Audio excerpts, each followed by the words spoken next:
Well, for days, lawmakers and residents have been asking where Texas' proposed congressional maps are. Well, today they were released. Democrats we spoke to tell us they're, quote, disgusted by the proposed maps. Experts say for Republicans, it gives them hope at picking up more seats. ABC 13's Nick Notario live in Austin with the reaction. Nick, good afternoon.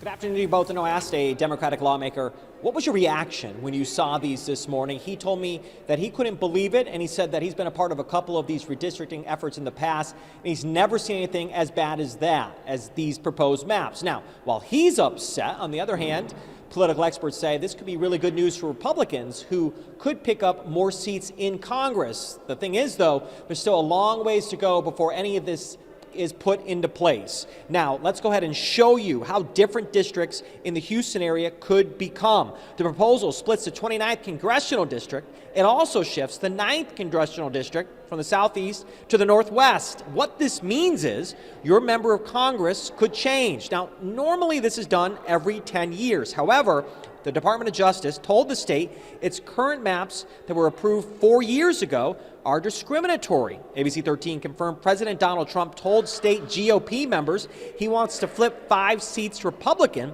Experts say that's certainly possible with the proposals.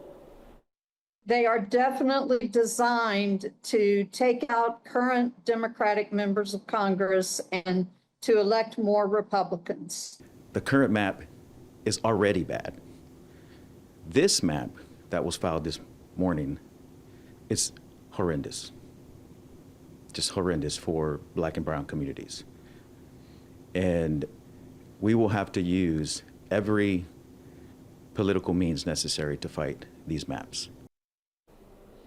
All right, so those maps that you saw on your screen, these aren't a done deal. There's still a process that has to go through here in the Capitol, and experts say that most likely the maps will change as they're discussed in committee and then move on to the House and the Senate chamber. Now, before the maps, there were a number of meetings that took place, hours of testimony. Well, that's going to continue now that the maps are out. The House has already scheduled its first redistricting hearing, scheduled, Jonathan, for this Friday. Nick, as you just highlighted in your story, Democrats have said all options are on the table. We just heard that lawmaker say any means necessary to fight the maps. Is Democrats leaving a real possibility? It's interesting. On day one of the special session, Democrats were quick to say the bags are packed or ready to go. You betcha. Well, now we've asked a state rep, we asked a state senator, are you going to leave? And they don't want to talk about it. They say all options are on the table, but they don't want to confirm if, in fact, they are going to flee the state. Keep in mind, though, experts say that that may be the only move, the only option they have if they want to block these proposals from going in place. If they do decide to break quorum, though, there are new financial penalties in place that they'll face. Live in Austin, Nick Notario, ABC 13 Eyewitness News. All right, Nick, thanks for the in-depth breakdown.